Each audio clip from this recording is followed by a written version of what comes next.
afternoon. I want to thank the organizers, the African community of Montgomery County, for hosting this event and providing members of the community and all of us the opportunity to hear from those who are running for elected office. I want to say thank you also to the folks we're going to hear from soon who are running for elected office, because we all know public service is a very rewarding position, but it takes sacrifice, and in particular, it takes sacrifice for people's families. So I wanted to say thank you to them as well. Every election is important, as we were just talking about, but in particular, this year, there is a great deal at stake. And here in Tacoma Park, we have a front row seat to what's happening not just here in our community, but regionally and across the country. Tacoma Park is a very diverse community. But just as in other parts of the country, what we're seeing is that the divide between the haves and have-nots is growing. And we need to make sure that we stay a diverse community, but that we also stay in an inclusive community. And everyone feels part of this community. And in order to do that, we need our city government, we need county, we need state, and we need the federal government to all be working together to ensure that we cut that gap, that there isn't a huge gap between the haves and have-nots, to make sure that we are really, truly addressing institutionalized racism in our community, and to make sure that those who are most in need are not left behind.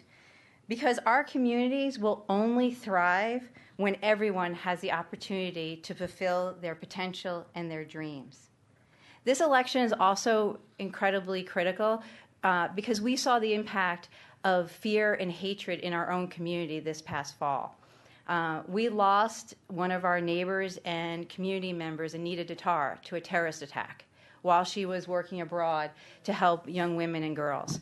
This was a woman who we lost way too soon, and we will feel this for a very long time. But the response in our community and the response of her family was not one of fear or calls for retribution.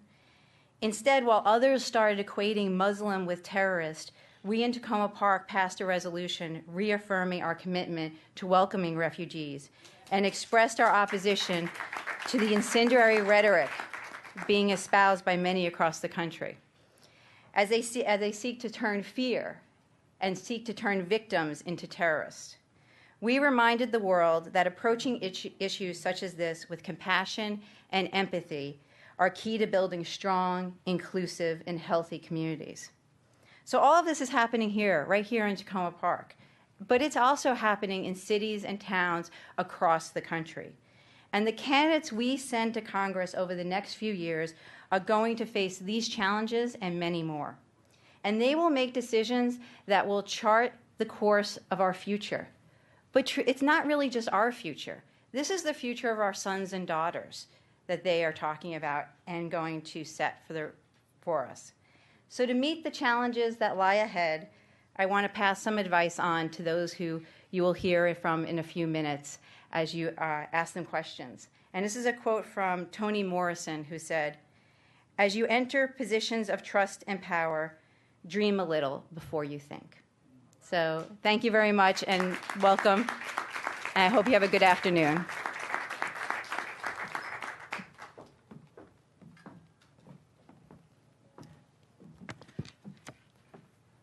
Good afternoon.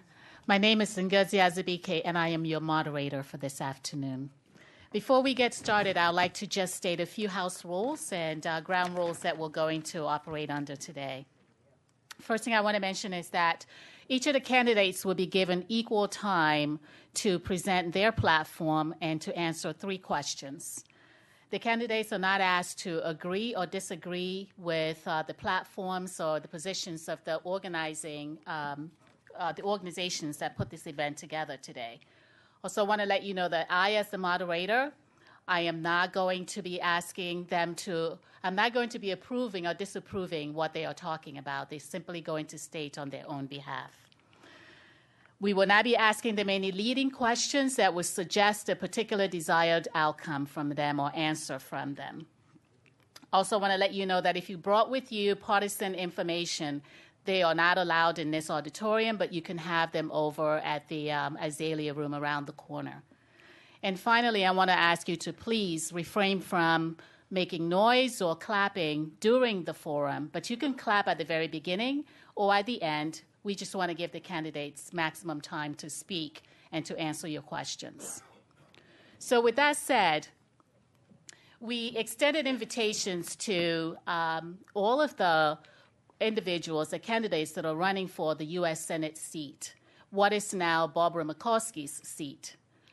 4 out of those, initially 4 of them responded and agreed to join us today. A couple of them had other commitments. So those that are here today will be speaking and addressing the immigrant community. We asked them to spend 5 minutes today to engage you on their political platform and to talk about 3 topics that are of interest to the immigrant community. These topics include immigration, language access, it includes education opportunities, affordable housing, and economic development. And as they talk to you this afternoon, I'm asking you to please listen keenly for what they're saying so that you know what you need to do as you vote. The candidates are Mark McNicholas, Violet Staley, and Ed Tynes. And I'm going to invite them to come up now.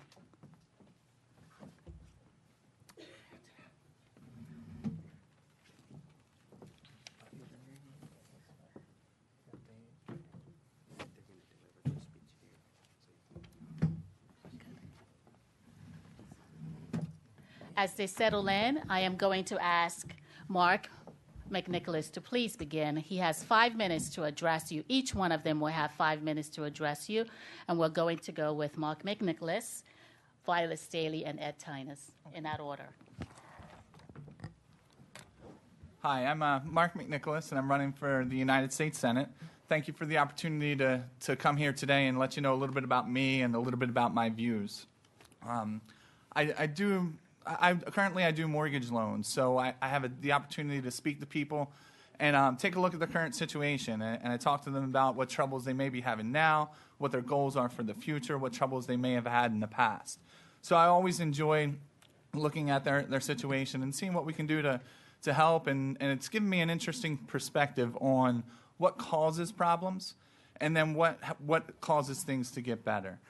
So I also have this in my own life experience. I grew up in a working-class neighborhood in Baltimore City. Firsthand, I know a lot of the struggles that come along with a situation like that. And my mom was a teen mom, and my father passed away as a direct result of his drug use. And just those type of situations are things that kids face every day today, and it breaks my heart and something that I want to try to help with. I watched my mom deal with the issues that come along with being a single mom of 4 kids, struggling with her own alcohol and drug addiction, and happy to say that she said, "This is enough. This stops with me." This April 1st, she'll celebrate 26 years clean and sober. So just extremely proud of her for that, and that she's taken those steps and kind of instilled that in me. When I was looking at this election, I said, you know what? There's all this divisiveness in Washington. As a people, we're not that far apart. When I look at Washington, I see people that don't like each other, and they're just way on each extreme. And I think as a people, we can get along, and it's something that we're a lot closer than what we see there in Washington. So I didn't see any candidate that was talking about that, and I said, you know what, this stops with me. I want to throw my hat in the ring and run for the United States Senate. So, I love Maryland, and, I'm looking forward to representing you in the United States Senate. Thank you.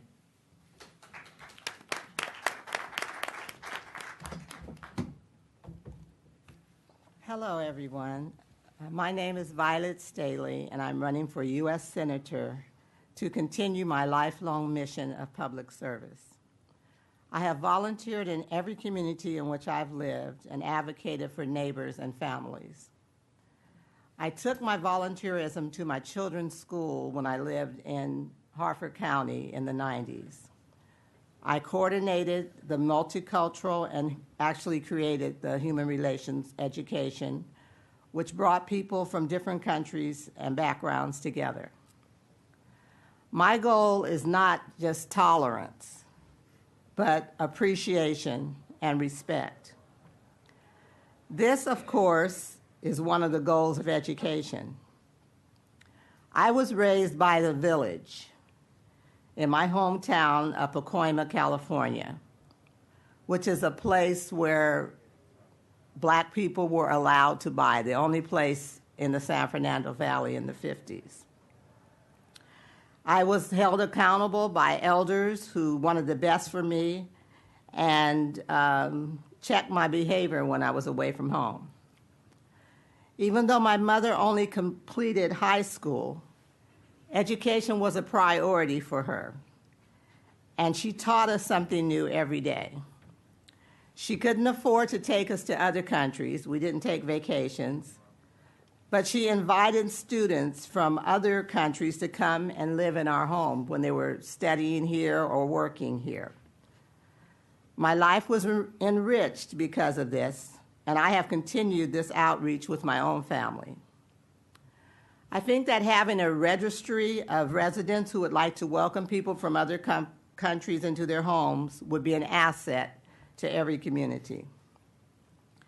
In my neighborhood in Landover, I've sponsored community block parties, invited local police and government officials so that the residents can get to know each other and that they are aware of our county's resources. This contributes to communication and security in our neighborhood. I mentor children and young people, and I had a traffic light placed at the corner of Garrett Morgan Boulevard and Gibbs Way for public safety. I was told that they would never put a stoplight there because there was one not too far away. I shared with them that Garrett Morgan invented the traffic light, so he can have as many traffic lights on the street that he wants. I am continuing the village that was given to me. America is a nation of immigrants and freedom of religion. From the Native Americans who welcomed the Pilgrims to the many groups that have migrated here. Immigration with a path to citizenship should be a law in this country, providing the tools necessary to be successful. These include housing, jobs, and English classes. I was glad to learn that the African Women's Council provides information on all of these services and more. Equivalency education credit should be given for the education and experience that the potential citizens bring to our country. I advocate a living wage as opposed to a minimum wage of $15 an hour for families, a family of 4. They have to meet their basic needs and perhaps have some left over for emergencies. Women should be paid the same as men, equal pay for equal work. Quality, affordable early childhood development programs will help parents have peace of mind and give all children a head start. It will make workers more productive, which contributes to the profitability of the company. On-site childcare is very convenient. And our public schools should be state-of-the-art, clean, and safe. I advocate partnerships with high schools through work experience programs with community colleges. My husband and son are veterans, so I'm very familiar with the concerns and the frustrations that veterans have with the VA, with the Veterans Administration. Our veterans should never feel disrespected and should get their appointments, doctor's appointments and benefit appointments in a timely manner. More credit should be given to them for the skills they have earned and acquired towards a job and or a degree. The VA should hire vets. Churches should be involved in promoting understanding amongst the races by joining together in community outreach and recreation. We can also mentor and give academic tutoring to students. That's all I'm going to say right now, so I look forward to getting questions from you.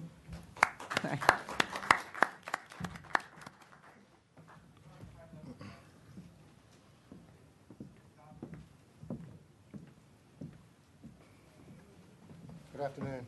Good afternoon. My name is Ed Tennis. I'm a Democrat running for U.S. Senate. In 2010, I decided to run. I knew Barbara was ill. I knew she wasn't going to seek election this term. So I got experience and practice enjoying Mr. Cardin during his election cycle. I'm from a collective, we the people. And I'm rising up from we the people. Because I don't care what color you are, we're all the same. Every single one of us. I ran a humanitarian aid food bank for a number of years. In 2004, my little group of 5 people, with the grace of God and the Spirit behind us, tried to outgive God the Father, because he challenges us in that way. We couldn't, but we handed out over $14 million worth of aid without collecting a dime of assistance from anybody. America is very, very wealthy, and there's a lot to be given to everyone in need. It just needs to be handed out evenly, uniformly, without discrimination. Why am I running? I'm running because I have compassion for my neighbors in Maryland. I'm running because I love this country, and I feel wholeheartedly about the men who died and women who died serving our freedom. I'm running because I want to give things back. That's my nature. I'm a giver. You see, in 1787, the motion of electoral vote would have been struck down if they had the technology that we have today. But now's the time to be brave. As a republic, currently, we the people elect our senators, where we should also elect our president. As your senator, I will be bound to uphold and defend the Constitution and Bill of Rights. As your transparent representative, I will use the internet to search the will of the voters, to formulate a uniform question of yea or nay, subject to a public vote, a vote made from the comfort of your own home on every issue.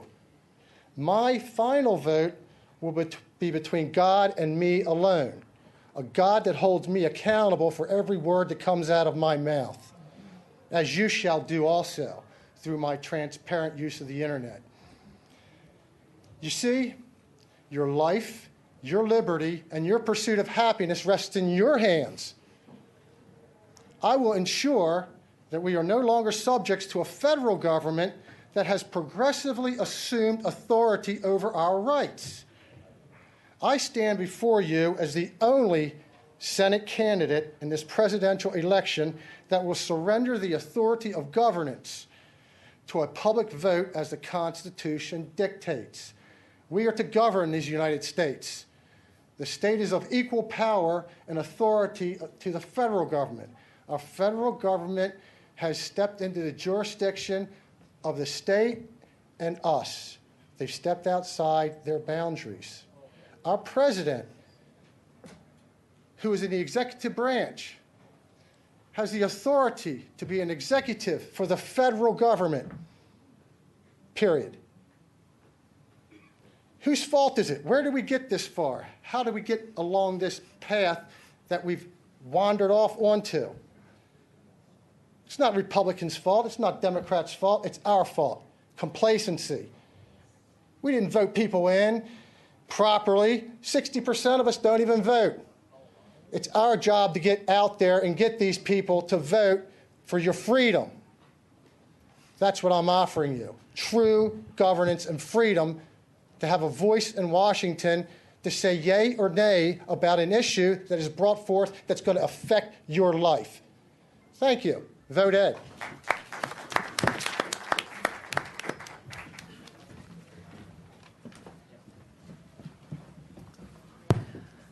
So we just heard from those that are running for the U.S. Senate office, the seat that is being vacated by Barbara Mikulski.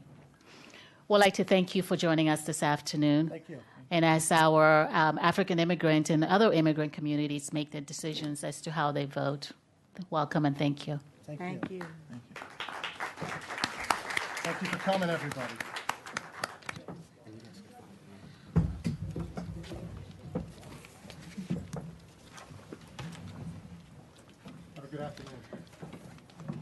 Thank you. Next up is the Congressional District 08 candidates that are running for Chris Van Hollen's current position.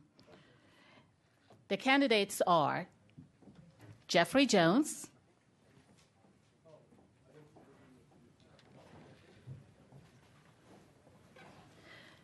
Shelley Skolnick,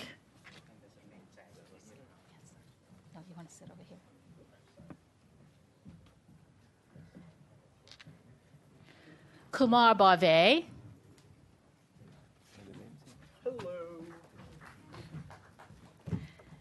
Sol Gutierrez, William Jawando, Kathleen Matthews, and Jamie Raskin.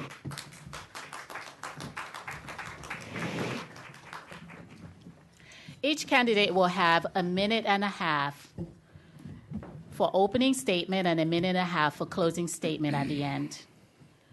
They will also have a minute and a half to answer each of the 3 questions that will be posed to them. During Q&A, they will have 30 seconds to respond to questions from the audience.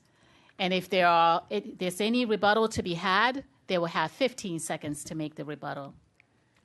We will begin now with opening statement from Jeffrey Jones. I'm Jeff Jones, and I'm a Republican running for District 8 for Congress.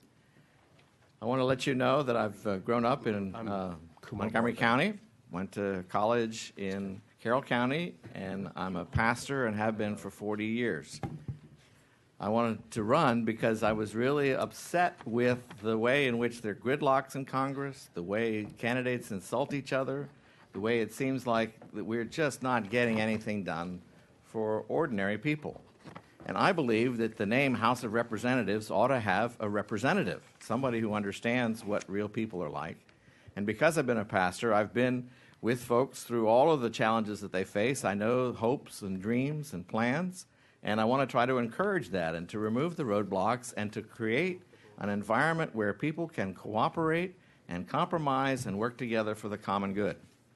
I was born in Baltimore in 1951, which puts me in an interesting age group, and my parents were missionaries to the Congo. So I spent several years in the Belgian Congo, and that has influenced and helped me to understand the challenges and the opportunities that we have for immigration, because it's a great way to nurture and encourage and bless this great country of ours.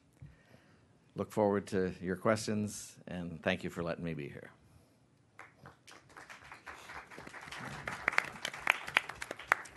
And we're just going to work this way, starting next now with Shelley. Okay, thank you. The federal government is facing a huge budget deficit. This year, $540 billion. And you'll hear proposals from various candidates, both here and on TV, for president, with lots of good ideas. Often they want to expand existing programs or new programs. And what we need to do is get to a balanced budget and then expand or add new programs. And we did it not too many years ago in the 1990s when President Clinton and House Speaker Newt Gingrich worked together. I consider myself a moderate, and as a moderate, I find it easy to work with liberals or conservatives since I'm more in the middle. And I think it's that type of candidate, both for Congress, the House, the Senate, the President, that we need to work together to unify the country, to balance the budget, and then address a lot of these concerns that you will raise here today or that others have raised that we simply cannot afford. The deficit, as I said, is $540 billion, which is huge. The national debt is, I don't know if it's 18 trillion or 19 trillion and going up very high. And if the interest rates increase, that's just going to take away money from other federal programs. So my concentration will be on getting a balanced budget within 4 years. Thank you.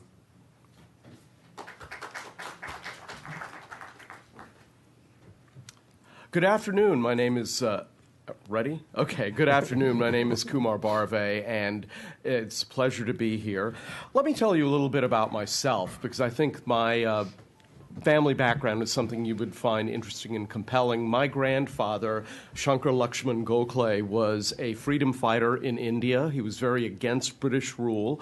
He was the president of a college, and because of his anti-British activities, he was stripped of his college presidency and he was kicked out of the country.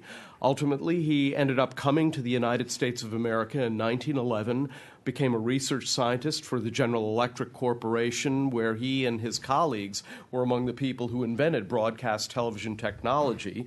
In 1920, he became an American citizen, and by 1923, he and other Indian American men in this country were stripped of their citizenship because they weren't white. Now, he had to fight all his way back up to the Supreme Court to get back his citizenship. And you fast forward to my growing up here in Silver Spring, Tacoma Park, Maryland. I was the first Indian American elected to any state legislature in the United States' history, and the first person of color to be a majority leader.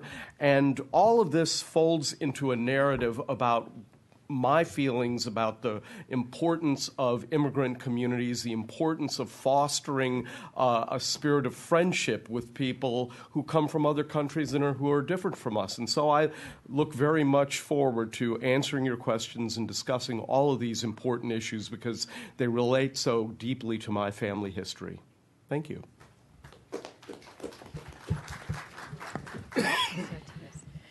Good afternoon. My name is Anna Sol Gutierrez, and I'm delighted to be here with you. I want to congratulate you for having this forum. I believe it's the first time that I see a group of new Americans, is what I would call the African diaspora in the United States. I believe that it's very important to have these kind of open forums where you can see who we are, you can see what we stand for, and that we get a chance to be engaged in a dialogue with you and your interest. I am also an immigrant. I am from El Salvador. When my family first came here, we didn't come really as immigrants. My father was one of the founding directors of the World Bank and the IMF, and at that time there weren't really any Latinos here. We went back to El Salvador and then came back for a second round, and from that time on, I stayed. My family went back, but I was attending public school in Montgomery County, BCC, and asked if I could stay so I could go to college here.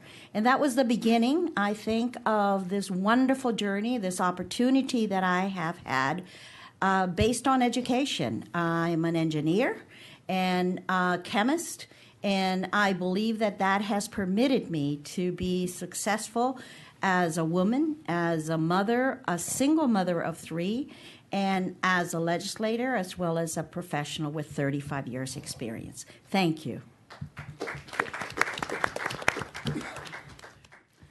Good afternoon, everybody.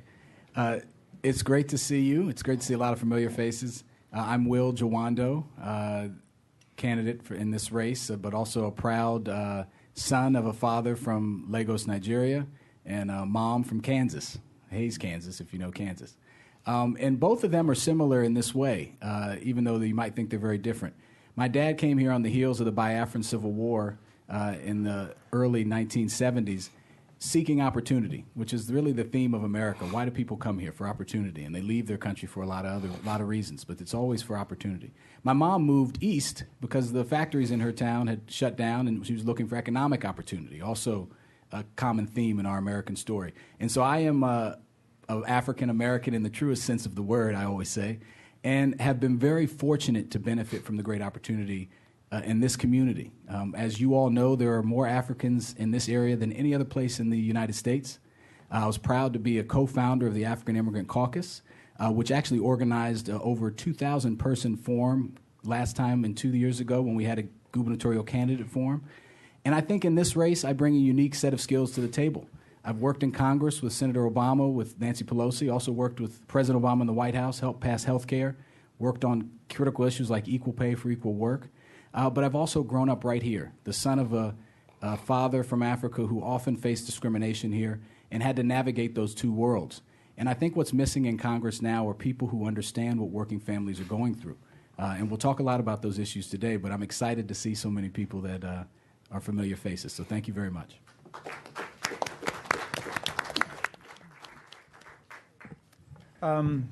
Good afternoon, everyone, et bonjour à tous mes amis francophones. Soyez les bienvenus à Kumar Barve. And I see our Mayor Stewart is here, Mayor Kate Stewart. Please welcome her. So my name is Jamie Raskin, and I'm the state senator for Silver Spring and Tacoma Park. I've done that for 10 years. And I first ran because our state senator at the time, who'd been in for a 32-year period, had introduced a pro-Iraq war resolution, had been supporting the death penalty, had championed electricity deregulation that made everybody's bills go up 60 or 70%. And I said, here I am complaining about the Republicans, and I'm not looking at what's going on in my own party, in the Democratic Party. And so I announced that I would run.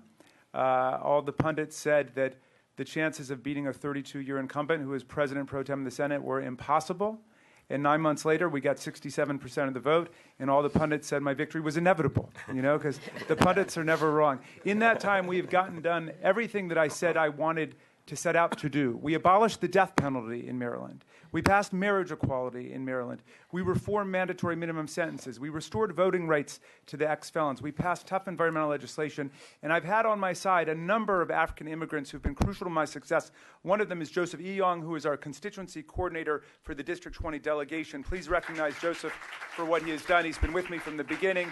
And Tababu and Sarah Asefa, and they're here. I introduced the first legislation for benefit corporations in America. They are the second benefit corporation on earth, and they've created a model for U.S.-African trade that makes money but also does good at the same time, and I'm happy to discuss that as we go. Thank you. So as I mentioned earlier, we're going to start the questions right now, and they have a minute and a half to answer each of the questions. There will be 3 questions. And I'd like to address this first question, and we're going to start with Jamie Raskins, and we're going to work our way in the other direction. Is that okay? Very good. First question is as follows. America is a country of immigrants, but our current immigration policies separate families, marginalize the undocumented, and take too long to file for family members. If elected, how important is immigration reform to you, and will you support a comprehensive immigration bill that does not eliminate the diversity visa lottery?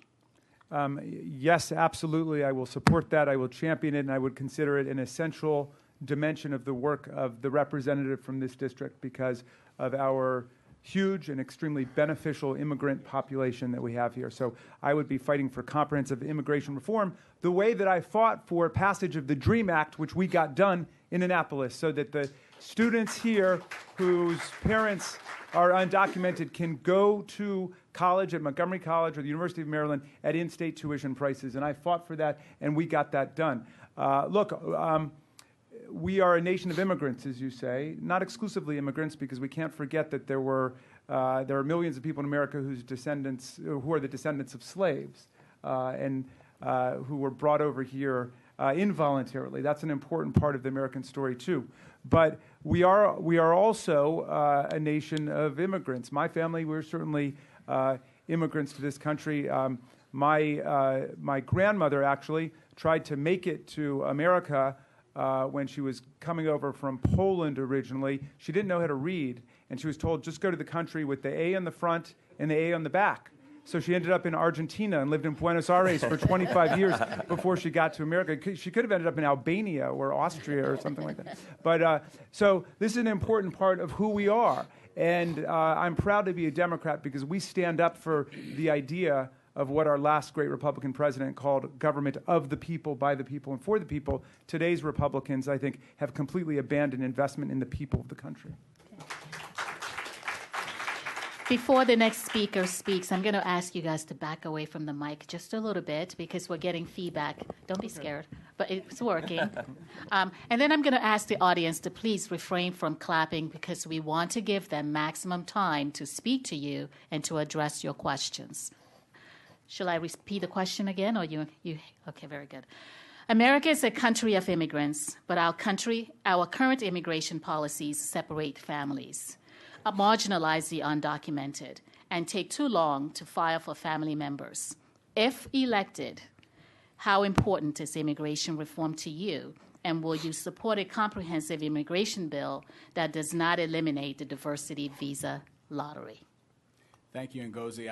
I won't be sad that I don't get my clapping, but that's okay. Follow the rules. She knows what she's talking about. Of course. And as was mentioned, if we didn't have immigration, my dad wouldn't be here, I wouldn't be here. So many of us in this room wouldn't be here.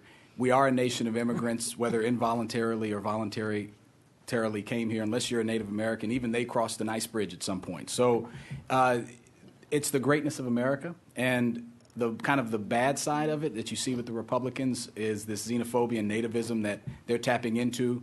It used to be that people didn't like the Irish or the Jewish or the Polish, and now it's the African, the Muslim, the Latino. And so that's also a part of our history, so we have to acknowledge that and that we're dealing with those challenges. But I think the best part of America is that we can, and we're made stronger by our diversity. I worked in the Senate for about 6 years, and when I worked there, we almost passed immigration reform in 2007. I was proud to work on that bill. So we need a pathway to citizenship. We need to make sure that we do not pull families apart. I love President Obama. I worked for him for a long time. I think what he's doing with these raids is wrong. It separates families, and it's not good, and it's not who we are as Americans. So we need to move forward with a path to citizenship. And there are a lot of Republicans that want to do that. It's something we can get done, and we have to get done because it's the right thing to do. We have to do it economically, and we have to do it because we need the activity from these communities. And the last thing I'll say is the African immigrant community needs to have a larger voice in this debate because often we're not a part of the conversation, and that needs to make sure that we put that on the forefront in Congress. And I would do that as a member of Congress. So thank you. When Chris Van Hollen decided to run for the Senate was the first time that there's been an opportunity to run for Congress, and I had to jump in. And the reason why I had to jump in was for immigration. We absolutely need to fix our broken immigration system. I've been working as an immigrant with the immigrant community for many, many years. I was president of CASA, and you all fully understand the role that CASA, the important role that CASA has been able to play in this community.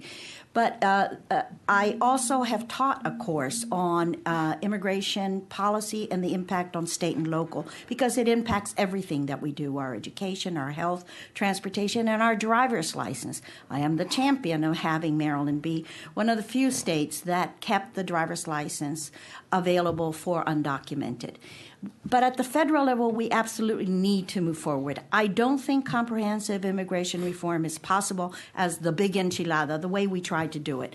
I think we're going to have to move in very specific areas. First, we need to ensure that the executive actions of President Obama are made into law. We need to protect the dreamers. We need to protect the proposed DAPA initiatives that will make 5 million people who have children in the United States be able to have a permanent status. But we need to go beyond that. I can tell you the people who are on TPS for many years, like many Salvadorans, need to be able to be permanent residents. But more than anything, I believe the lottery was used to reduce the number of permanent residency visas. We need to go back to the times when I came and I got my visa, when work and a worker came together, and that got you a permanent visa.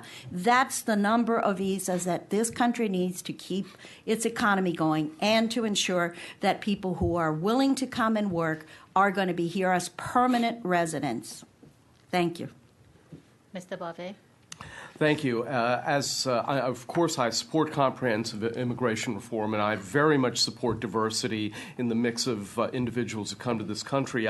As I said earlier, my grandfather, an Indian American Hindu man, came to this country and was discriminated against because of who he was. But, you know, I will tell you that during the 1920s, when he was here, there were many Americans who were very kind to him and very helpful to him and my mother and our family. And I don't have the ability to repay the people who helped my family in the 1920s and 30s.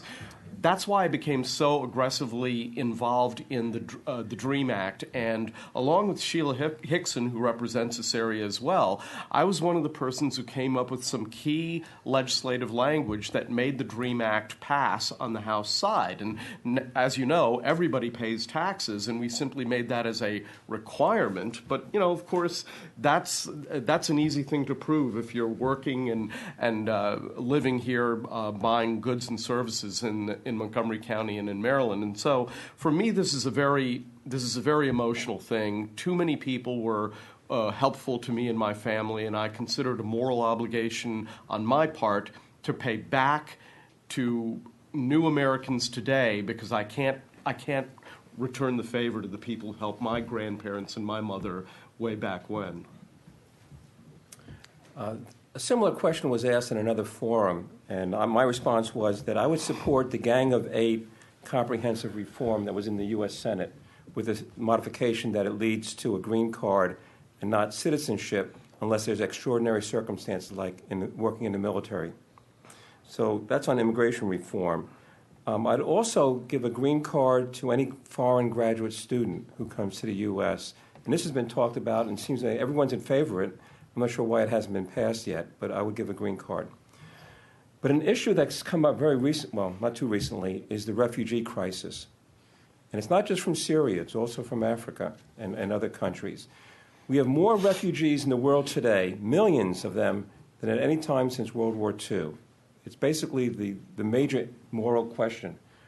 And I think that's an area that we need to address as far as immigration, that the U.S., I think it's committed to 10,000 Syrians out of 12 million displaced Syrians. I mean, it's absurd what we have done and what we have not done. So in Congress, I would work on immigration reform, but especially on the major moral issue of helping. I'm not saying we're going to take in millions, but surely we can take in many more than we have. And it's something that we should be doing. And as a moderate, as I said before, I'd hope to work with both the liberal Democrats, conservative Republicans on addressing that issue. Yes, please. Yes, I would certainly support immigration reform, because one of the great gifts of this country is that we have always found a way to incorporate and experience the blessings and the creativity and the intelligence that has been brought to our shores. We're all immigrants. The American Indians have been here a little longer, but even they came across the land bridge 450,000 years ago. It's just when we came that matters.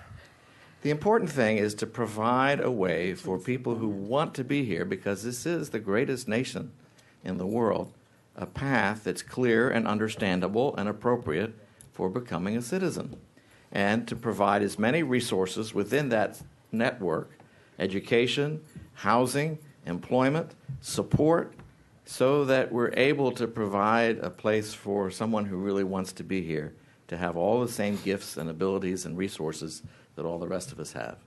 So I would absolutely support that we continue to find ways to make it possible for the immigration process to work well. Very good.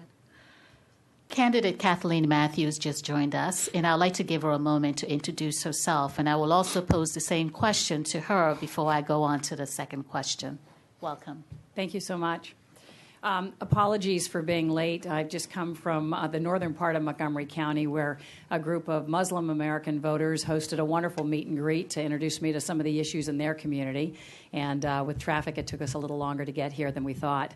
But this is a wonderful opportunity for me to really address issues that I've not been able to talk about in the course of this campaign, issues that are unique to the African community that has come here to our wonderful country to live and make lives for their families.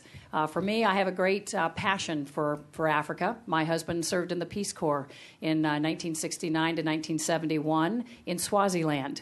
And I had my first chance to go to Africa when we had a 6-month-old baby in 1983. And since have been able to go over there more than a dozen times, both as a tourist, but also speaking on behalf of my country to women's conferences. In fact, a year ago, I was in South Africa when I heard that Chris Van Hollen was going to be running for the Senate seat and that there would be an open seat to be able to run for Congress.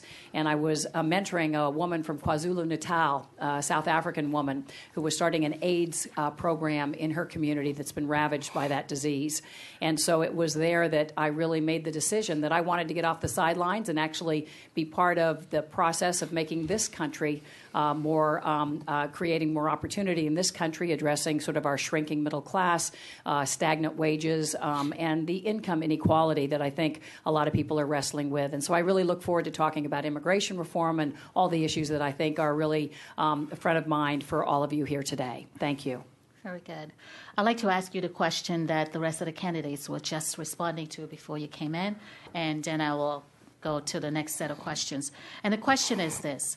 America is a country of immigrants, but our current immigration policies separate families, marginalize the undocumented, and take too long to file for family members. If elected, how important is immigration reform to you, and will you support a comprehensive immigration bill that does not eliminate the diversity visa lottery? For the past 9 years, I worked for Marriott International, a global company that is in 80 countries around the world, and had a chance to travel to more than 50 of them. And it's a company that employs people here in the United States that are immigrants from all over the world, and similarly in other countries, we do the same. And so I have been advocating in my previous role for immigration reform and comprehensive immigration reform, and working with the Obama administration on that. I right now believe that Hillary Clinton has sort of charted the right course. I think she goes even a step beyond President Obama on comprehensive immigration reform, in that she says that we should not be deporting anybody except terrorists and people with proven criminal records. And so I would be in favor of pushing for comprehensive legislation, but at the same time making sure that people who are here now remain here, and that their families remain together, and that they are on a pathway towards legal status when we can get the Congress finally to move on that, and also a pathway to citizenship. Very good. Thank you. So the second question, and I'm going to start with candidate Jeffrey Jones, and we're going to work our way this way, just as we've done. And the question is this. Many of our black children in Montgomery County public school system are misdiagnosed as having an achievement gap, when the real problem is an opportunity gap. Would you support opportunity paths like community schooling, after-school enrichment programs, and paid internship for high school juniors and seniors? Sounds like a very good question. If I say yes, does that solve the problem? No, it does not. I think education really has the greatest resource for providing the best opportunities down the road. And so whatever we can do in the education system where the children reach the system, reach other opportunities become available, teachers begin to recognize the talents and gifts. And so schools is a very good place to provide all kinds of resources. The idea of internship is an exciting one. I think many people discover what their real gifts and talents and abilities are, and have an opportunity to get a step up into a field where they can experience their career, and their opportunity to explore their talents and gifts are found through an internship program. One of the ways that might help is to turn that internship program into a mentoring and tutoring program for younger children, because they've already made some progress, already become aware of what is expected and what is coming, and might be a terrific way to kind of balance and to nurture and encourage the growth and development, so that the opportunity to follow through with dreams and plans and the skills necessary to go where their heart and mind takes them is very important. Very good. The high school internship is very interesting. When I read your advanced publication, I have proposed that we convert the Pell Grant program to a Shell Grant program. The federal government Pell Grant program is a $30 billion a year program where students in college get up to $6,000 a year towards their tuition for low-income families, but they don't have to do anything for it. Under my Shell Grant program, they would get up to $10,000 a year, but they have to do something for it. They have to be either a volunteer first responder, firefighter, police, EMS, or a volunteer tutor or aide in the public schools. And that would be a tremendous help for helping the students in our public schools because the class sizes are getting bigger because of budget constraints. Here's a way we can do $30 billion a year in services to state and local government at no increased cost to the federal government. We were already spending the $30 billion. And I would then divert $30 billion in cash to the states and local governments as a further savings since they're getting the services and rather than the cash. But it just takes your idea as far as the high school internship to a college internship instead under the grants, where there again we get up to $10,000 a year if they were a volunteer tutor or aide in the public schools. Okay. Candidate Barve, would you like me to repeat the question? Nope, I think I got it. First of all, obviously education is a key to advancement for all people in all communities. And, you know, we in the Maryland General Assembly have gone a long way in achieving a lot of these successes in our state. And let me tell you specifically what I've been involved with. I didn't have a chance to tell you. I'm an accountant. I'm the chief financial officer of a company of an environmental company in Rockville, Maryland. And I was the lead legislator in closing $200 million in corporate tax loopholes. We took that money. I was the lead legislator in making the tax code more progressive, making sure that more wealthy people paid their fair share in taxes, and we put the majority of that money into our education programs, and we also froze tuition at the University of Maryland for 4 years. Now, as an accountant, as a liberal Democrat, and as a believer in the transformative power of education, those are the kind of values I'm going to take to the U.S. Congress. I think the internship program is exciting and very, very good. But at the end of the day, folks, we have to find the money to pay for all of these things. And I assure you, as an accountant, as a person who's used that in my position as majority leader and now as chairman of a standing committee in Annapolis, that's exactly what I'm going to continue to do for you as a member of Congress. I don't know if I mentioned in my opening remarks that I served on the school board for 8 years right here in Montgomery County from 1990 to 98. And the reason why I did was because I had been out of the country with my family, came back in the early 80s and saw that we had a totally different demographics in our county schools. We had the huge migration in from Central America, escaping the bombs that President Reagan was deciding to do every day. And so you saw the beginning of this huge migration, particularly from El Salvador, from Guatemala, Honduras. And what I saw was that wonderful Montgomery County Public Schools that gave me the opportunities to go on and become a professional, all of a sudden we had a two-class system. It had some selected students that were doing great. Asians and whites and black and Latinos were at the bottom of the gap. That needed to get changed. So 25 years ago, I got off the sidelines, ran for office, and have worked to change the education policy and provide the education opportunities for students. I wish I could say we've achieved it. We haven't. There is so much more to do. But let me mention, specific to these questions, Montgomery County Public Schools had these programs. It had the paid internships. We matched up students, especially in the technical programs, to be able to go and code and get paid for 20 hours of the week at private institutions. We had very effective after-school programs. But what's happened as the population has grown, we have 156,000 students. Our funding has stayed still. And what we now have are huge class sizes, and that is the way to get to lower quality education. We must all work, and I know that you all are working to ensure that we're working from the bottom up, but we need to work also from the top down and ensure that federal funding is coming and targeting particularly the kids in need, particularly the Title I, Title IIs that go to poor kids. And that's what I will do. Thank you. This is not only one of the defining issues of our time, educational opportunity, it's also the reason I'm sitting up here. It's the reason that I've been able to do everything I've been able to do, and it's the reason I got into public policy. I talk about on the campaign trail because this was a critical moment for me. When I was 12 years old, I lost one of my best friends to gun violence. It was the same year that I got a scholarship to St. John's College High School, private high school in D.C., and the dichotomy of those two outcomes, that I was going to get ready to go to this private high school and that he was in a box, led me to investigate, well, why did that happen? And I realized quickly that I wasn't better than him and he wasn't worse than me, but that it was our access to opportunity, a large part which was educational.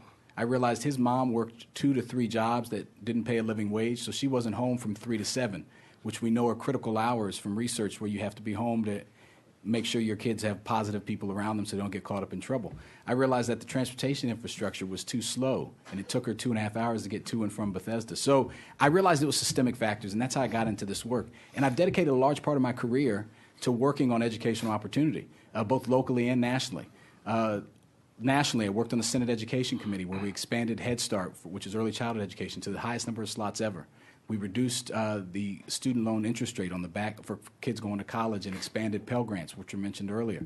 But I also worked here locally. We have a growing opportunity gap in this county, 156,000 students, as was mentioned. We are de facto segregated in our school system in this county and growing so fast that if we don't recognize this problem and expand after school and target resources and teachers in a way to address this, it's an emergency. And the fact that our pants aren't on fire is crazy. And so you can promise you that I'm going to work on this issue harder than anyone because I've done it, and it's really core to why I'm running. I'm going to ask the candidates to please stick to the 1.5 minutes that you have so we can get through the questions this afternoon. Thank you. Mr. Raskin. Thank you. So you asked about after-school clubs, enrichment programs, internships. And not only would I be a huge booster and supporter and funder of such activities, I have made them a central part of everything that I've done, both as a professor of constitutional law at American University and as a state senator.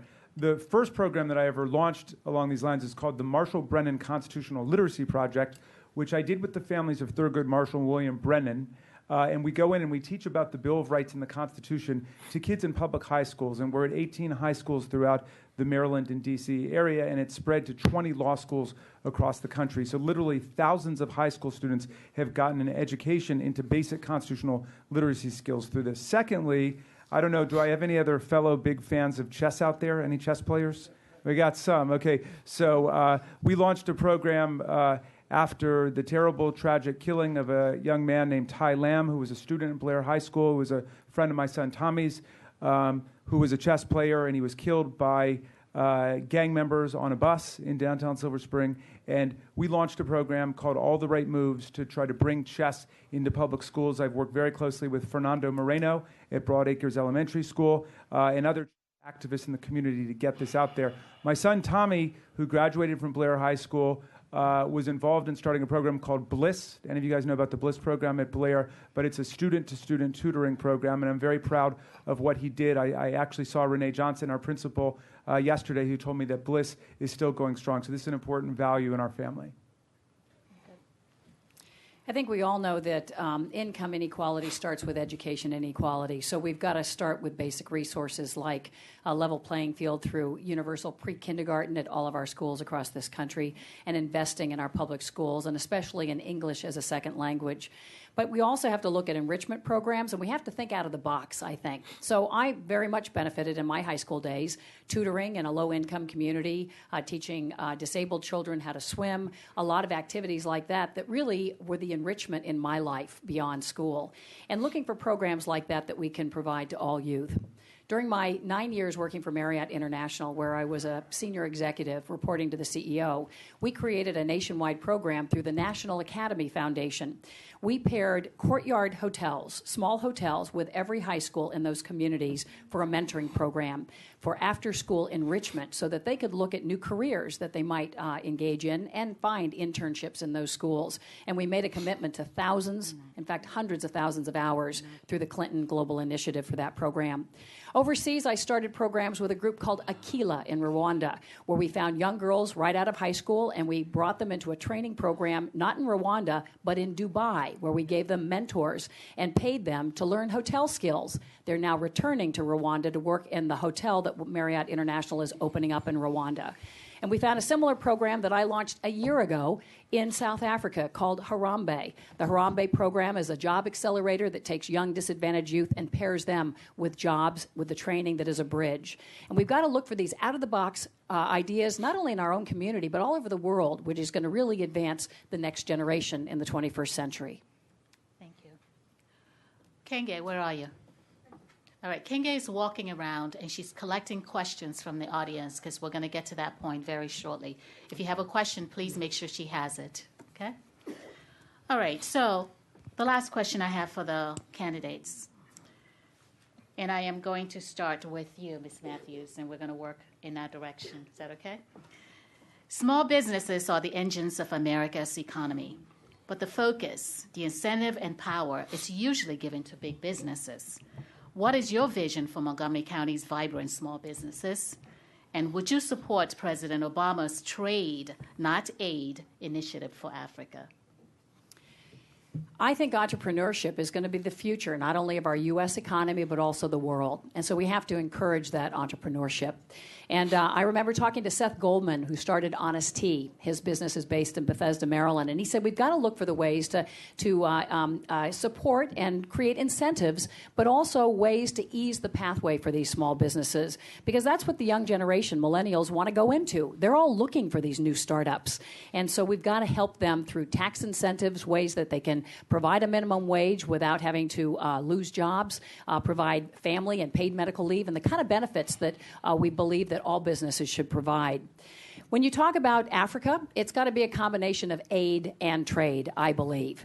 Traditionally, we've looked at aid programs through USAID, but President Obama has really sort of put forth the trade as another way that we really incentivize and grow small businesses in Africa, which is now eclipsing 1 billion people and has vibrant economies all over the continent. And so looking for ways that we combine the two. And we've had some great success, I think, with some of the trade initiatives to this country, where Africa is increasing its exports to the U.S. because of the incentives that have been put into place, but also creating lots of new jobs in Africa as a result of those trade incentives that we put into place. Thank you. Mr. Raskin. Yes.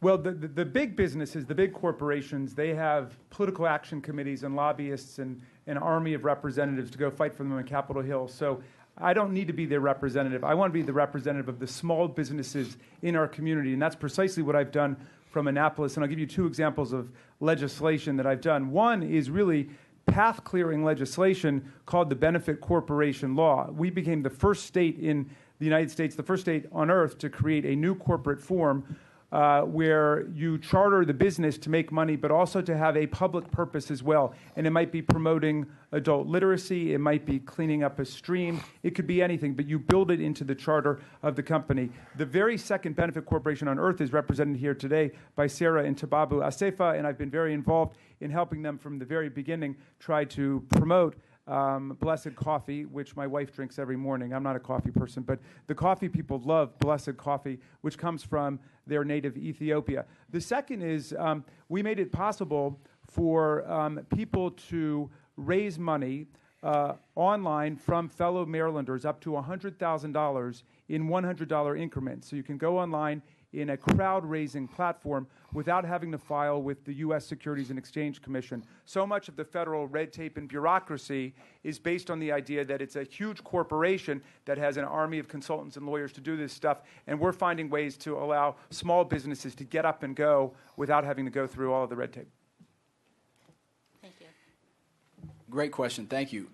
One of the things that we have to remember is that, 90% of our businesses in Maryland are small businesses. And that African immigrants in particular, along with a lot of immigrants, come over here with the highest level of education, often are multiple degrees, and the ability to have already been business owners. I see Sophie Sisse, who owns a great business, since we're giving business shout-outs, a food business, which is wonderful, buy fruits and vegetables and things from there. And one of the things that I think we have to do also is recognize that you have people that come here and know how to do business, but how do we remove the barriers for folks that are trying to do business? So these are barriers like access to capital, making sure that people can get loans and actually invest in their business.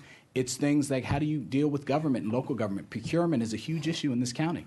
There's all these goals and targets, but we know from the numbers that the African immigrants, blacks, Latinos are not getting their share of procurement from this county. And that's a problem at the federal and the national level as well. Then on the small business side, we have to invest in the future leaders of tomorrow. I was so proud to help put together and be a part of the first YALI class, the Young African Leaders Initiative, that the president brought over hundreds of young African leaders from different countries to help them talk about their business ideas and their plans to improve their countries and take that information back, because we know the power of that exchange is very powerful. So I would be looking for ways to leverage leaders here and back in the continent so that we can strengthen our businesses both here and there. Well, between small business and big business, there's no doubt. I will go with small business every time. That is the essence of the creation of jobs. That's the essence of entrepreneurship and the hope and growth of our economy. I work with a wonderful woman, Sagrario Ortiz, who has a very small nonprofit that is called the Poder de Ser Mujer.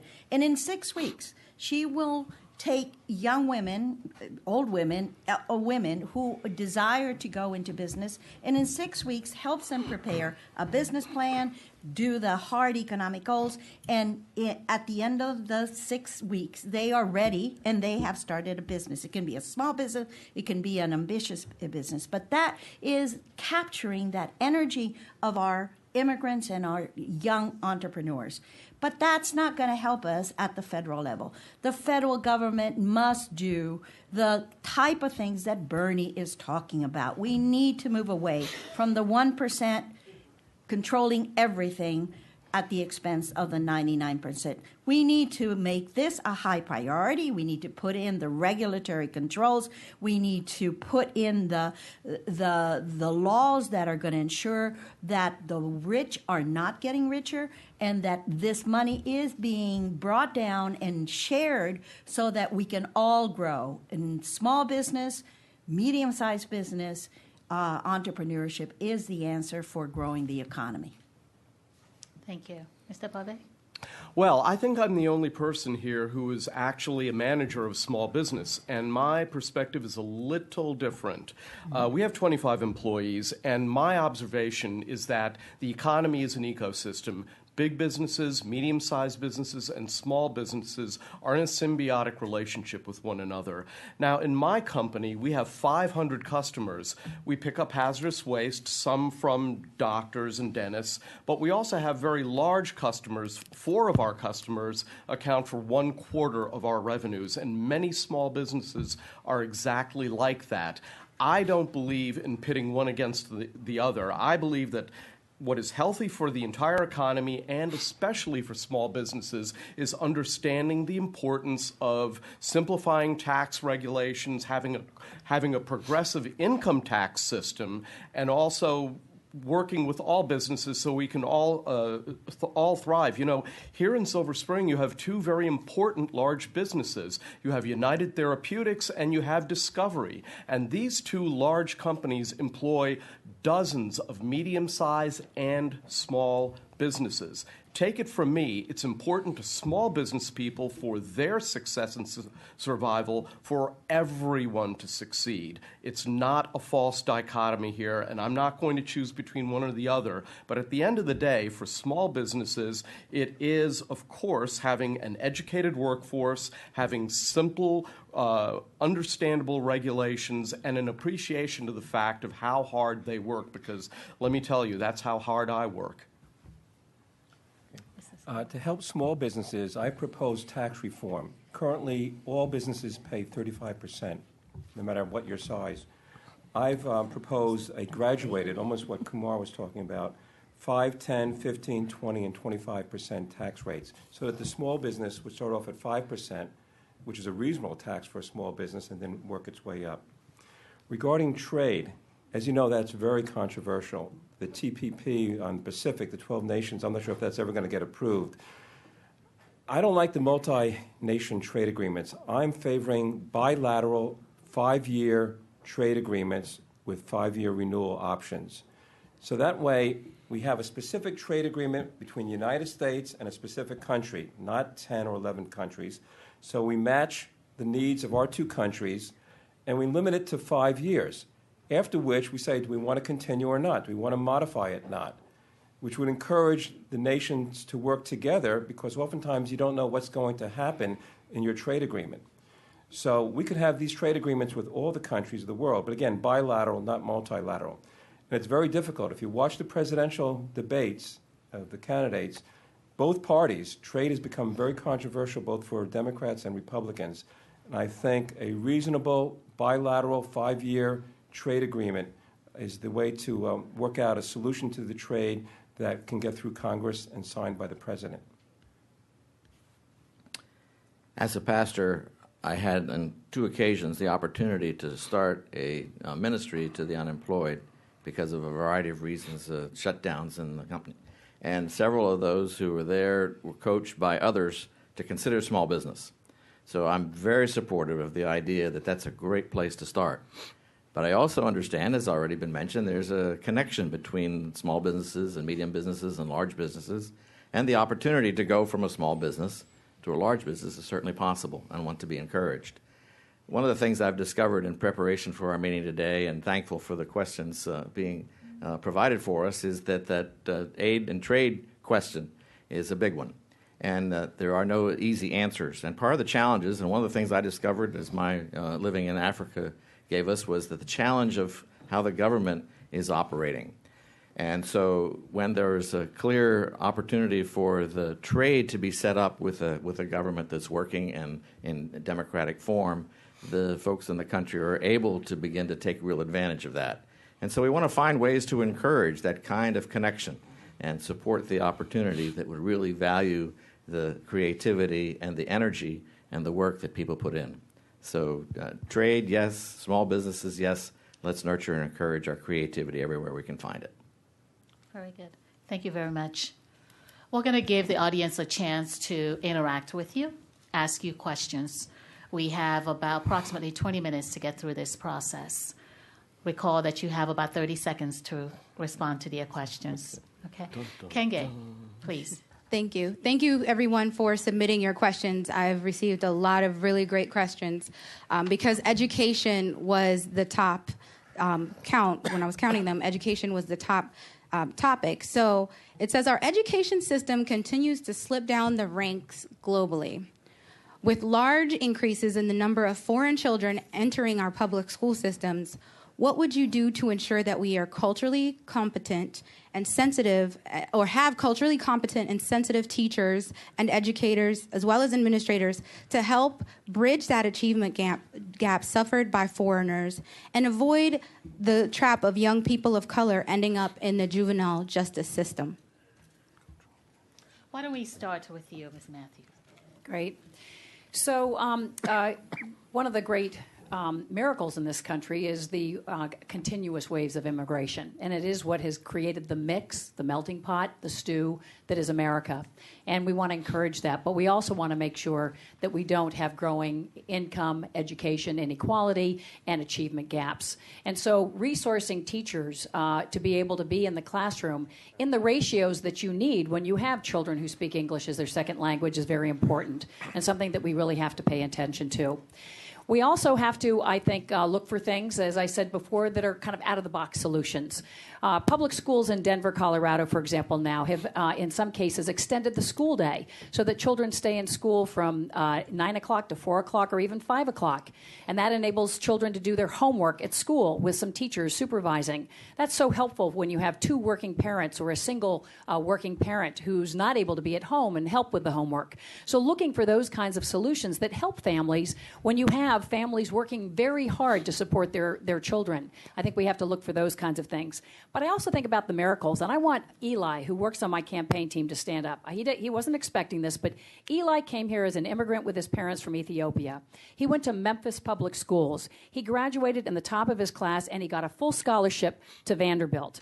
Now he's working on my campaign. I am so proud of this young man, and every day he's thinking about his mother. His father passed away from diabetes. His mother at home, who works in a bakery, trying to make sure that she is also taken care of as he is trying to launch his own career. These are the children. These are the young adults we have to be working towards helping. Very good. Anybody else? Want to answer that question? Was Yes. it just 30 seconds? Yes. So, the federal government has been the principal instrument of equalization in our history with programs like Title I and the Individuals with Disabilities in Education Act. And we have to make sure the federal government continues to be a champion for equalization. At the same time, the testing in schools has gotten completely out of control. And it is extinguishing and driving out a lot of creative teachers and the opportunity for people to learn together. So I want to try to reverse the testing dogma that there's been. But I also believe in the African dictum of it takes a village, and we need to have all of these other programs and people in society being engaged and involved with the kids to lift everybody up together. Yes.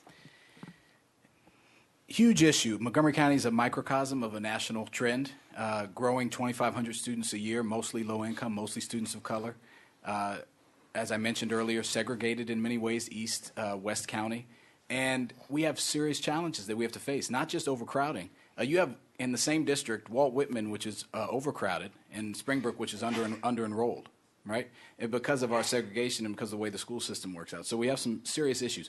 We need our best teachers teaching our students that have the most challenges, and we need to incentivize that. We need longer school day. We need longer school year, in my opinion. We need to fund after-school programming and cultural competency training in our teachers, including implicit bias training, which we know African-American students have a higher rate of being suspended and expelled, and that's true here in Montgomery County as well. So we have a lot of issues we have to target, and we're going to have to be bold because it's going to take opening up teacher contracts and looking at the way we allocate resources across the county. And you need someone who understands those issues, but also is going to be bold and make sure they have a vision for how we move forward together. Yes, in 1990, when I entered the school board, we had just received a very important report, the Gordon Report, that looked at why Montgomery County had winners and losers. The bottom line in the recommendations were that it was teacher expectations. There were different expectations depending on the color of your skin. And it is that has driven me to look at what are the necessary education reforms. Number one, we absolutely have to increase teacher competency. We must hire differently. We must hire for diversity because we need to catch up. The universities are not preparing the teachers to meet what the students that are in the classroom. There is no appreciation of the linguistic assets that are brought by the children into our classroom. We say ESOL, first English, then you can learn. Absolutely not. We need dual language instruction from the very, very early grades. I have a bill that hopefully will pass this year, which gives a seal of biliteracy to all those high school students that graduate speaking more than one language, English and any other language. What an asset our language are, and what a future these students will have if we recognize and award those competencies. Well, I agree with everything that's been said up until now. So let me go a little beyond the question and say that in the United States of America, we have 4 million jobs that are going unfilled because we don't have people who are trained for those jobs.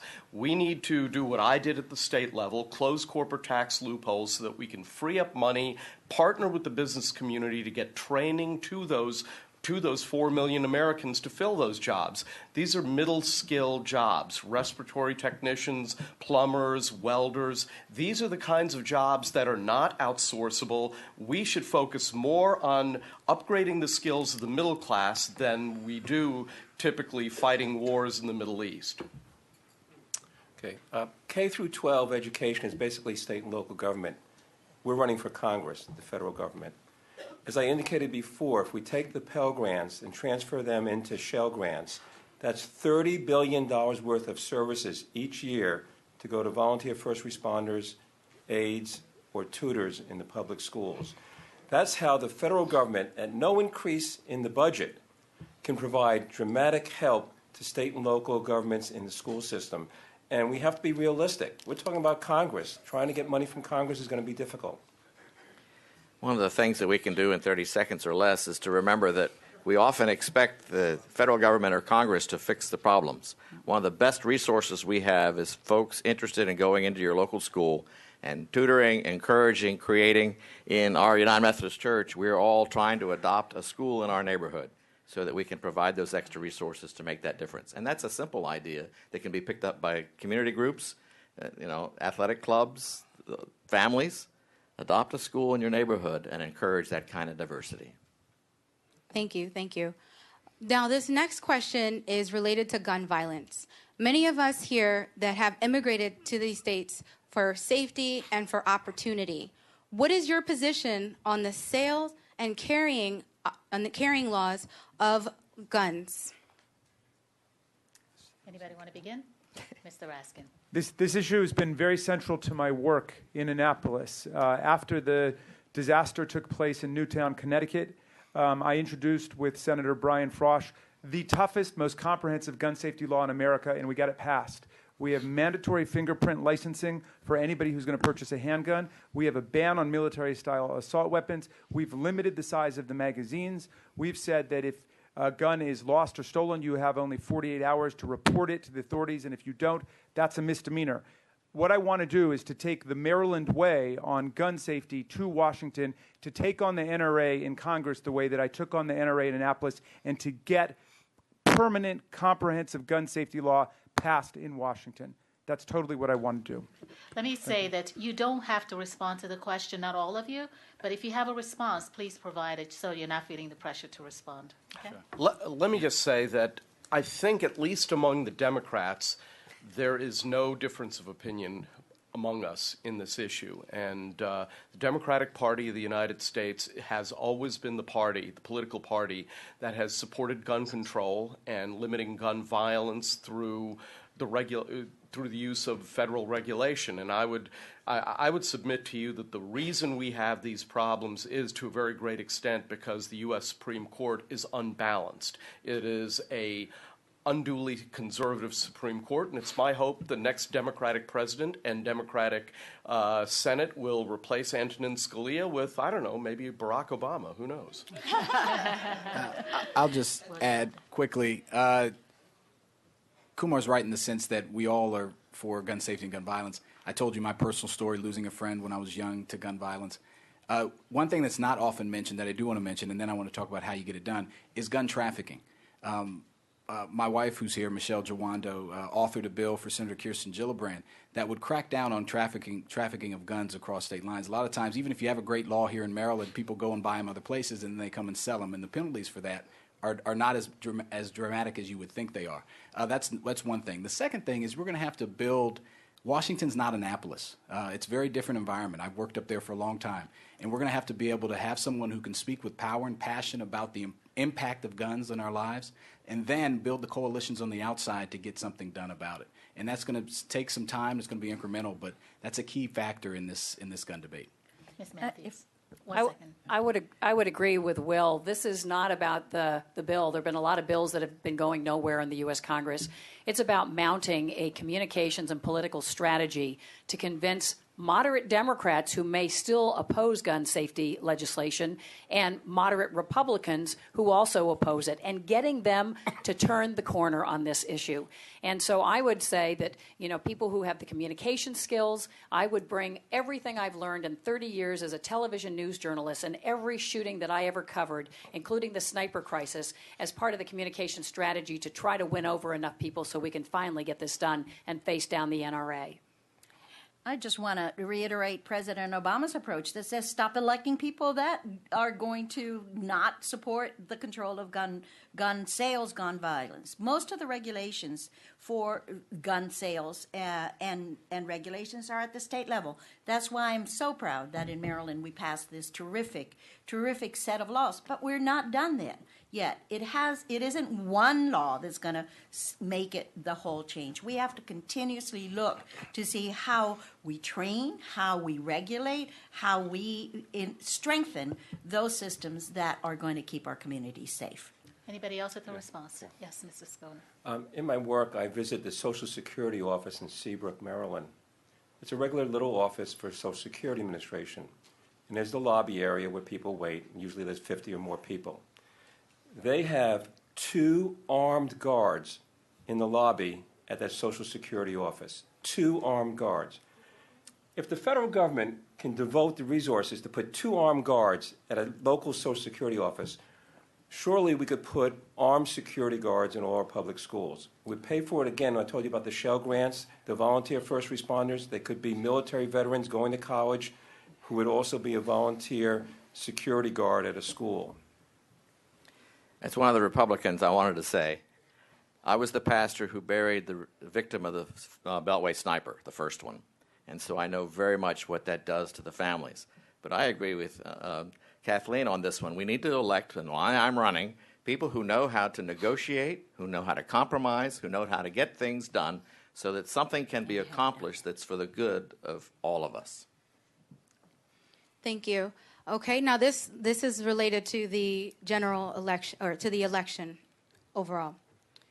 As you are running for a position in the legislative branch of the government, will you support your party's nominee, even if it is not you? And will you support your presidential nominee, given everything that's happening in the elections at this time? Of course I will. We've got to elect more Democrats. We're lucky that this is a Democratic district 2-1, and so I believe that the Democrat will represent this district and succeed Chris Van Hollen. And we are a Democratic state, and I'm very confident that we'll have a Democratic senator, and I've endorsed Chris Van Hollen for that role. I believe he's got the most broad-based skills to be able to do the job, and he's been my local congressman and done a wonderful job. And I very early on endorsed Hillary Clinton because I think Hillary Clinton not only will be the most successful against any Republican, Donald Trump, Ted Cruz, we got to make sure that none of them are elected. But she also has the broadest experience and the global experience that we need to tackle the problems in the world today. Mr. Raskin. The answer is absolutely yes. I will view it as an important duty of the nominee from this district, or even if I'm not nominated, to do everything in my power to elect either Hillary Clinton or Bernie Sanders president, whichever one is nominated, and to elect a Democratic majority in the House and the Senate. When I first got nominated to the state Senate here in District 20, I had no general election opposition, and I took our army of several hundred volunteers to other people's districts to get Democrats elected across the state. So I work with Republicans, I compromise with Republicans, I don't give money to Republicans, I don't support Republicans in general election contests against Democrats, but we need a Democratic majority in Washington in 2017. Is that for everybody? Or can Yes, anybody Sure. that's... The answer is yes, absolutely. Will support the Democratic nominee and the Democratic nominee. Hopefully I'm supporting myself in this race. But I'm going to continue to push the Democratic Party. One of the things I've talked about a lot of this in this race is a democratic principle of inclusivity and diversity. We're in a county that's 52% people of color. We have 3 Congress people that represent us, Chris Van Hollen, John Sarbanes, and John Delaney, all great people. But it's 3 white men for a mostly majority of color community. And I think when you have an open seat like this is, you need to consider that as a democratic principle and a core value, not because diversity for diversity's sake, but because it improves the policy outcomes. And I know because I've been in Washington and I know that. I think it was a yes and no question, but everybody's gone on, so I will do so. I absolutely will support the Democratic presidential, senatorial, and congressional candidate that is selected. But I think, like Will is saying, we need to look at our county, particularly Montgomery County, and see that it is now a minority majority. That means that our diversity really is the strength of our county. We need to be represented by people that are different from those that have represented the county before. You have an excellent choices in candidates here.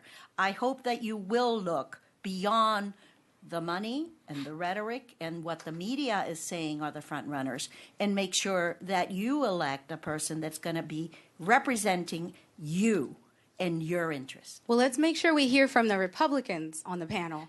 So please, would you go ahead and support your... Well, let me answer the question since all the other Democrats answered as well. Number one, yes, I will support every Democratic nominee for president, for the Senate, and for the U.S. Congress. And let me also say that as the first person of color to serve as the Democratic majority leader in the Maryland General Assembly, it was my job to help recruit and elect Democrats throughout the state of Maryland. And finally, while it's true that we're a majority-minority county, Our voting patterns are not that. So everybody in this room has to go and vote, period. No exceptions. Yes. Okay. Well, to differ from them, I will not support the Democrat nominees. Okay? I will not support them. But I will support the Republicans. But basically, seriously, I consider both parties as big tent parties. And unfortunately, as you see here, the Democrat Party has gone to the left, the Republican Party has gone to the right.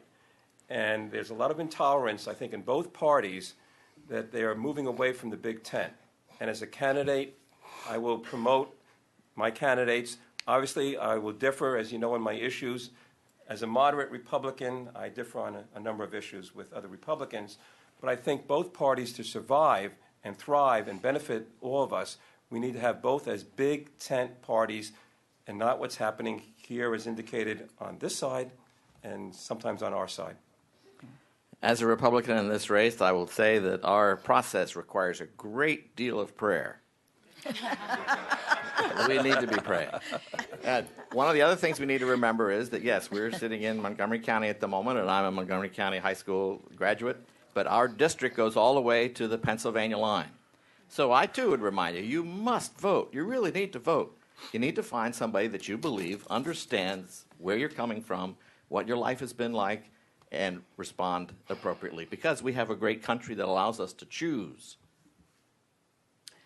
Very good. We have time for just one more question, and in the pattern which we're responding.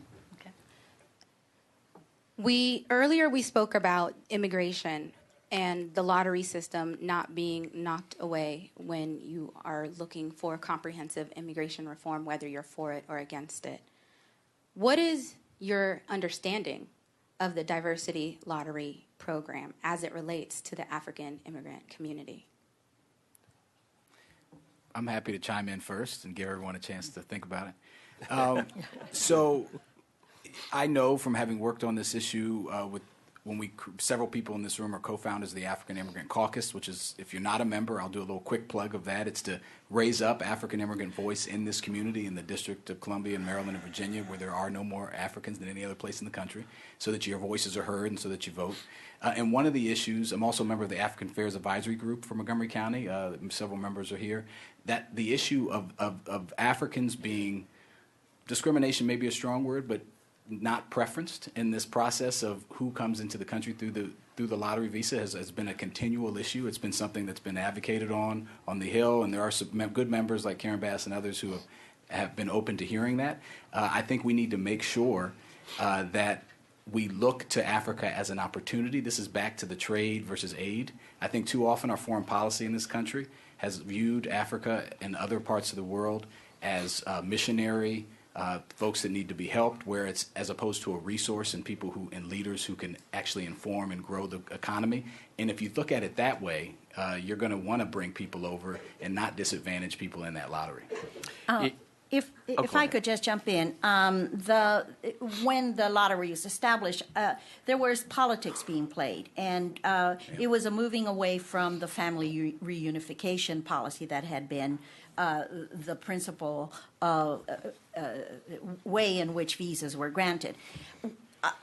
What they did was to look at what are the populations that were not present in the United States, and that's why there were so many African nations that weren't present here, part of that lottery. But the lottery does not include everybody. In Latin America, nobody can apply for the lottery. So it tries to make winners and losers by reducing the number of visas, and that was the mistake. It was actually a mistaken tool that was used to reduce the overall immigration into the United States. We need to go back to much larger numbers of permanent residency visas that allow people to come who are able and willing to work.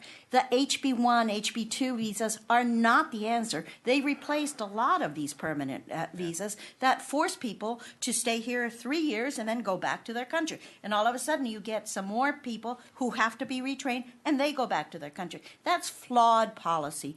That is, I believe, an anti-immigration policy that currently exists, and it needs to be changed. I completely agree with Anna here.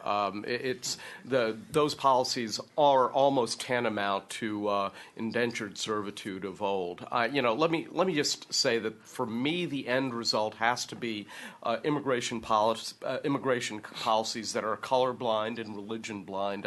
When my grandfather came to this country, there were very strict limits on how many people could come here from Asia. It was an Asian Exclusion Act, I think is what it was called, and that was, it was kind of a racist. It was a racist policy. It was a racist policy of only allowing people from Europe to come to this country. That's wrong, and it's counterproductive for America's national interest. Ms. Matthews? During my 9 years at Marriott, I worked a lot on visa policy because being in the travel industry, you want to make it easy for people to move around the world. And one of the things I learned was visas go back to Roman times where you had to have a piece of paper to allow yourself to move around from where you lived to other parts of the country. And so comprehensive immigration reform is focused mostly on the 11 to 12 million people who are here, most of whom overstayed their legal visas to remain in this country to work. But we have to look at this as a comprehensive immigration reform policy. And so there are lots of visa pieces, whether it's immigrant visas, non-immigrant visas, visa waiver to allow people to travel for education or for travel or business. All of those things have to be part of this mix that we look at going forward. Any other response? One moment. Let me give Mr. Skonik. Oh, okay. As indicated before, I think the main issue today is the worldwide refugee crisis. And I would say for the short term, that on immigration of new people coming to the new immigrants, that we ought to focus on the refugees throughout the world. It's enormous, and the United States should do much more. Very good. Mr. Raskins. Like my fellow candidates, I would definitely favor working hard to pass comprehensive immigration reform, and one that advances a much greater equity within the positions that are available. We need to organize people politically to make that happen. I think the Congressional Progressive Caucus, which has now, I think it's more than 72 or 73 members, will be a very important force in that. I've been endorsed in this campaign by the Congressional Progressive Caucus as well as the African American Democratic Club of Montgomery County, Attorney General Frost, and lots of others. We need to build a big coalition to make that happen. Okay. Any other response? Very good. Let me say to the audience that if we didn't get to your questions, you'll have another opportunity. We'll mingle here. You get a chance to chat with the candidates after the forum. So don't worry. You'll get a chance to ask your questions. Kenge, thank you very much. Thank At you. this point, I'd like to transition to closing remarks. Please remember that you have a minute and a half to respond so we can get you out of here on time. Let me go ahead and start with Mr. Raskins. And I'm going to mix it up a bit so that you get an opportunity to think about what you want to say. Good, except me. Okay. So, look, I think I have been able to communicate my record of effective progressive advocacy and leadership over the decades as a professor of constitutional law, as a community activist right here in Silver Spring and Tacoma Park, and as the state senator for the last 10 years, where I've also been able to chair several legislative committees and to be the majority whip for the Democrats.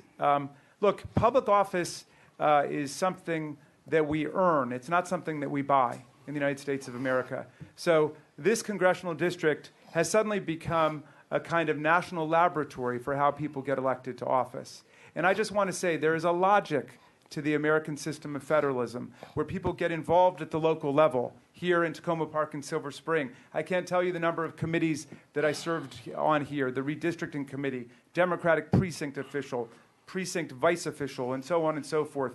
And then I ran for the state senate, and I've served in the state senate for 10 years. I've had 150,000 constituents. I give everybody my cell phone number. I meet with everybody. I fight for everybody's interest. And now I think I'm ready to run for Congress, having learned the parliamentary skills and having exposed the public to what my talents are, what my strengths are, and what my weaknesses are. I don't propose just to go right to the U.S. Congress without serving you first. So I would say I humbly submit my petition to you. I think and I hope that I have earned your vote in running for Congress from the 8th Congressional District. Thank you very much. Thank you. Mr. Jawanda.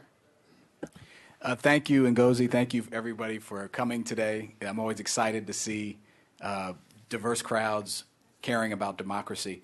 I think this election is an important election, not just nationally. You get 3 votes for federal office, President, U.S. Senate, and Congress. And those are important elections as well as the local elections. And right now, we send the same types of people with the same backgrounds, with the same wealth and connections to Congress. It's the reason that Congress has a 14% approval rating. It's a reason that 53% of the people in Congress are millionaires for the first time in our country's history. We have 3 millionaires running in this race. And we have outside of that, we have the people with the same types of life experience for the most part. What my suggestion to you is let's send someone to Congress who understands what working people are going through because they've lived it and are living it. When I talk about child care, it's because I have 3 kids under 5 and we struggle every month to pay child care. When we talk about student loan debt, it's because my wife and I have $160,000, sorry honey, in student loan debt. When we talk about elder care, it's because we take care of my dad who came down with cancer and lost his job, and thank God for Obamacare, we signed him up, and now he's living with us. Those are the things that most people are dealing with. And I'll tell you what's not represented in Congress are the people who understand those issues. The wealthy, the well-connected, the career politicians, the people who have done the normal route are represented. It's time for something new because we're at a new moment in history. This is not the seat that Chris Van Hollen ran for 14 years ago. It's a different seat and it's a different time. And I would ask that you consider me for your vote. Thank you very much. Mr. Skolnick. Okay. I mentioned this in an earlier forum today. I was watching television last night about what was happening in Chicago at the rally. It reminded me of the 1960s when there was a lot of chaos in the country, a lot of conflict. And what we need now, not only on the presidential level, but on the Senate level and the House level, candidates who will unite Americans, not divide them. And I think moderate candidates, because the way the system is set up with the party primaries and caucuses, you often get the extremes, both the left and the right. I think it would be nice for Montgomery County, Frederick County, and Carroll County to send a moderate Republican to Congress. It'd be very unusual, for one thing. And it would probably get national attention and hopefully encourage other moderate candidates who want to unify rather than divide the country to run for office. It takes a lot of time, as all the people here can testify, a lot of time running for office, and a lot of people are unfortunately discouraged from doing that. But I believe that the country needs moderates who are willing to unite the country, and that's what my campaign is about. Thank you. Ms. Gutierrez? Thank you. Thank you. These are indeed critical times, and if you've watched the debates, you understand how critical it is for your vote to matter and make the right selections. I think it's time for us to have new voices, as my friend Will says, but new voices that are inclusive, that are tolerant, that know who we are and what are the needs of our community. I was the first Latina ever elected in Maryland, the first Latina, the first Salvadoran American elected in the United States. The largest foreign-born community in Maryland and in Montgomery County are Salvadorans. I think it's time for us to be able to have a voice and a seat at the table so that the proposals that a Mr. Trump dares to put on the table are simply not acceptable. We have to push back on that kind of thinking and that kind of approaches that would close the door in so many of us. I'm ready from day one to be that candidate to push back. I have the Bold Pack, which is all 26 members of the Congressional Hispanic Caucus. We'll be ready on day one because we've been working together already. I want to be there to represent all of us in our experience. And I am known as a fighter. I will not sit quietly on the side and wait for other people to give me permission. I don't do that. Thank you for giving me this opportunity to share with you what my passions are.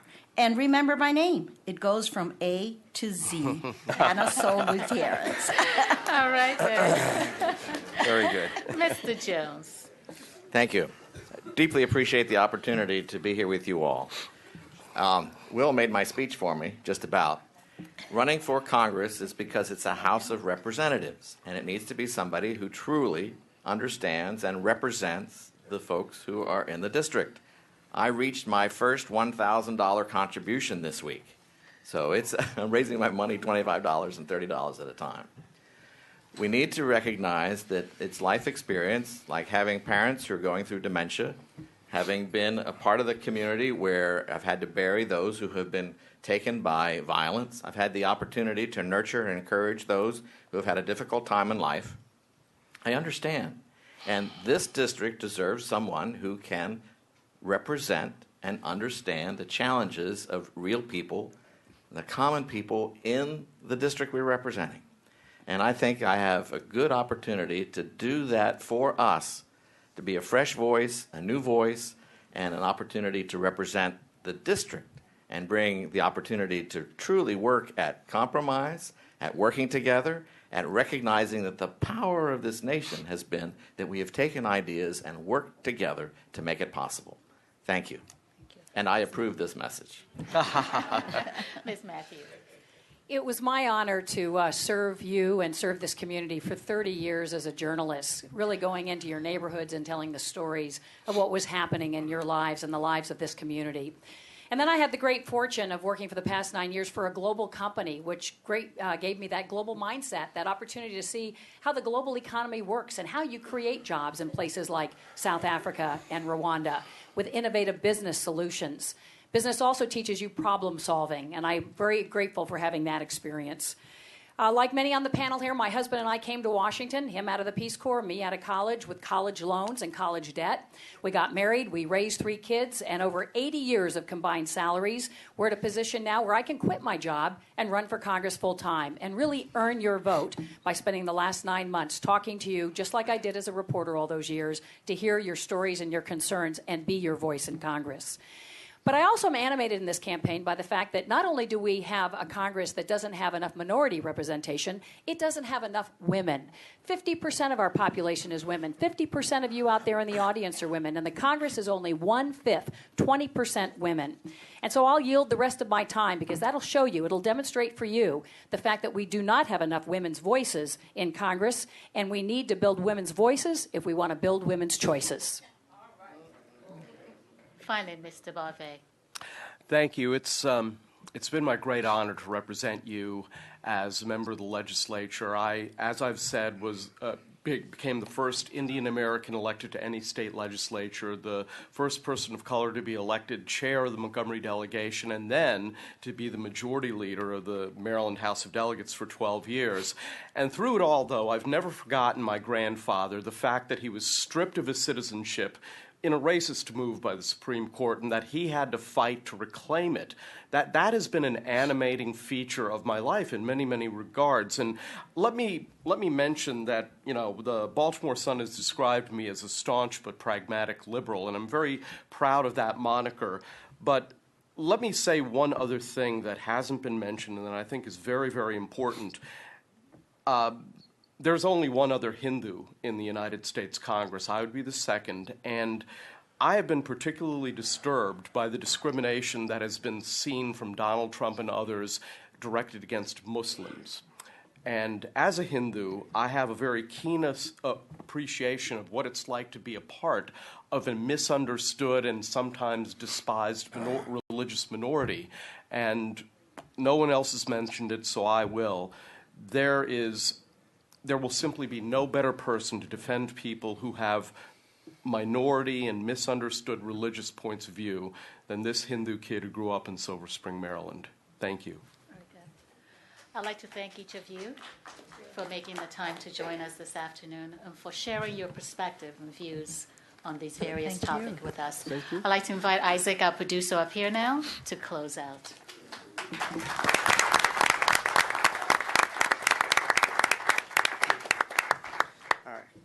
The Maryland primary election is on Tuesday, April 26th. Early voting begins on April 14th. Be sure to get out and vote. And I want to thank all the candidates, both Senate and Congressional District 8 for coming. And I want to thank all the elected officials that made it out today. And I want to thank you, the audience, for making this event happen, and thank the viewers for watching. Make sure you get out and vote, and make sure you continue participating in important events such as this in the community. Thank you. Thank you. All righty then. Another one in the bag. It is. Reasonable number of candidates. Good job. Yeah, well, yeah. Yeah, 9 gets a little unwieldy. Right. See you all tomorrow up in Frederick.